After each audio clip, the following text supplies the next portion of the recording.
Chapter 41, Ambulance Chaser. By now the plot is thickening. Hopefully, how we perceive the world is shifting. First, we see that anchoring a fixed identity doesn't lead to happiness. Instead of me, we've begun to notice an ever-changing work in process. Even a glimpse of this can challenge the solidity of a self that has taken so much time and maintenance. We're becoming full of holes. Holy. Once we're immersed in aliveness, we get a feeling for inner relationship, that nothing or no thing exists outside of the web of our caring. We care, which is a natural step toward getting happier. We're becoming a caregiver for others, for ourselves. And the happier we get, the more we care for, well, everything. This is how we get in the fine fiddle of being more awake, more burdened and happier, both at once. The pursuit of happiness has brought us back into service to others. It's not serving because we think we should. It's serving because it's consonant with our awake state. It's what we're built from: compassion and wisdom.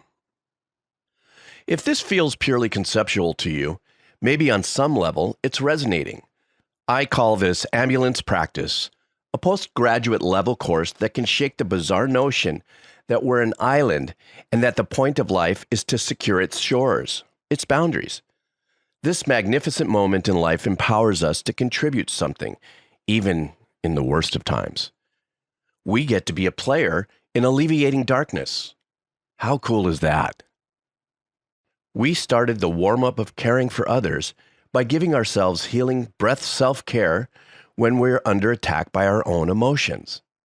Ambulance practice, known as Tonglen in Tibetan Buddhism, turns our natural desire to help whenever we encounter pain, darkness, or ignorance into instant first aid, triage for the pain of all others as well as our own.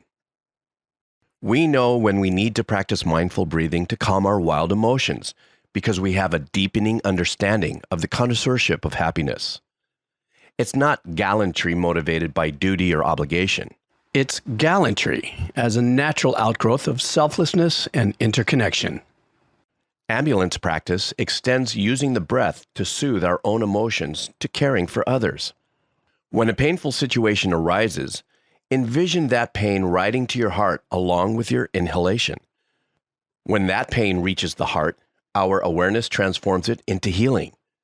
We exhale, imagining that comfort, ease, understanding, healing medicine, whatever will help the situation to mitigate the pain.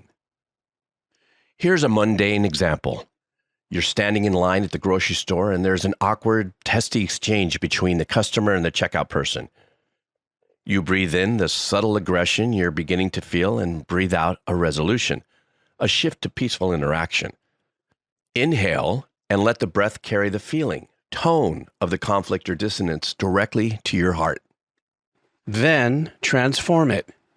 Imagine, for example, a magnificent rose surrounded by a brilliant, multifaceted diamond in your heart. When the suffering riding on your inhalation touches this diamond-encased rose, the negative charge in the environment is transformed into whatever medicine that situation calls for: peace, love, hope, care. That healing goes out to the people and the environment that need it. You take on some of the pain and shift it to hope. The beauty of the practice is that you always have something to contribute. Perhaps it's only to cultivate your own empathy and compassion, but that too is a big happiness quality to nurture. During the outdoor meditation sessions I lead, when we hear an ambulance siren, we all shift into taking on the suffering. The siren signals that someone is in distress, so we offer our breath and set the intention that whoever needs this emergency care is okay. We breathe in the panic, pain, and suffering, and we breathe out healing, hope, care, and a positive outcome. That's why I call it ambulance practice. Tonglen and ambulance practice are called reverse practices. It's counterintuitive to take on the worst and give the best away. But it's not. It's fertilizer for the heart, compassion, and empathy. Studies indicate this practice activates the area of the brain that deals with empathy and joy. Ambulance practice grows our hearts and our joy. Instead of staying in the equipoise of calmly abiding, shift instantly to thinking of others' welfare. Imagine yourself as a nurse, a doctor, or some cool superhero. These visualization practices can empower your intentions. When you hear an ambulance siren, practice waking up to the fact that somebody is probably suffering and jump in, even if only for a few breaths. We don't know whether the person will be healed, but doing this punctures our self-obsession, where no happiness will be found. As Shantideva, a Buddhist monk of the 8th century, once said, "If you want to be unhappy, think of yourself. If you want to be happy, think of others."